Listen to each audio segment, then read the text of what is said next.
President Cyril Ramaphosa says the summer initiation season will continue as planned. Ramaphosa made the announcement earlier during an update highlighting government's concerns over rising COVID-19 cases. About 40,000 boys are expected to undergo the rite of passage this coming summer season in the Eastern Cape. For reaction to this announcement, I'm now joined by Contralesa's General Secretary, Zolani Mkiva. Dr. Mkiva, good evening, and thank you so much for your time tonight. I wonder what is in that risk assessment plan that was presented to the Coronavirus Command Council to persuade them to, open up initiation season this summer? No, thank you very much for the opportunity, and I want to take this opportunity on behalf of the National Executive Committee of Contralesa as well as our members to welcome this statement by the President as it talks directly to the issue of the opening of the summer season for 2020. I think this is a sign that we have a government that listens, that does not only listen to itself, but that listens to its citizens, that listens to other sections of our society, particularly communal leadership.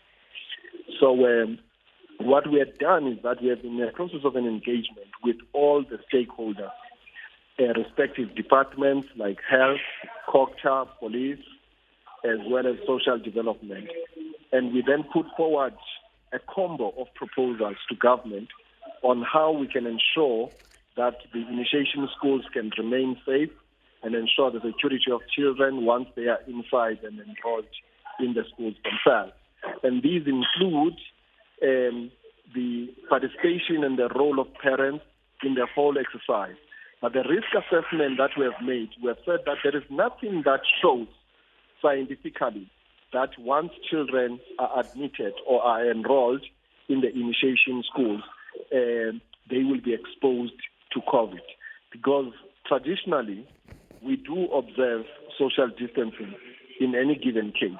So we'll ensure that we administer that very strictly, and we'll also employ all the regimes which are employed in a situation where there is an outbreak. In other words, that we will now introduce even measures like sanitization right in the initiation huts and ensure that the people that are elected and appointed to the traditional nurses are responsible, and they themselves will be looked over by an oversight leadership at a community level. In other words, the headmen who are responsible leaders at a village level as well as sub-headmen will also play a key role, and they will be in the front line of what happens.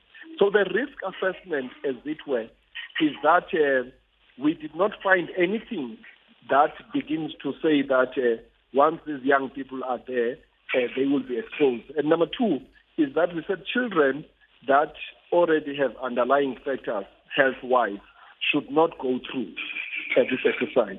Number three is that there will be pre-checks which will be done. When those pre-checks will be the ordinary medical checkup, but number two, that there will be COVID checkup for all the children before they are checked in.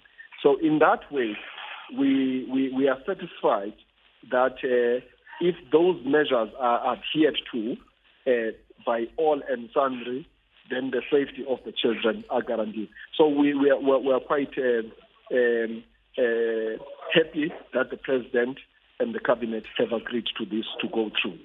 Talking about those safety measures, Dr. Mkiva, let's talk then about the numbers. How are you going to ensure there's compliance with the numbers and the distancing inside the initiation huts? Well, we are communicating with our traditional authorities on the ground to also communicate through the channels of traditional communication that this is a message that will be communicated to all the families. So the issue starts at a family level. The parents must go and report to a traditional council or a traditional authority and present their requirement of taking their child to the mountain. And that once they have done that, they must then manifest to the traditional authority the traditional surgeon that they have identified, together with the traditional nurses and caregivers that they have identified. Once those are certified, that they are indeed acknowledged and recognized by the traditional council, then they are given a go-ahead. Over and above that, they must then demonstrate that they've got all the necessary PPE equipment. So the parents will be playing a key role, in other words, you're saying, in this particular process. We are saying parents must not outsource their children.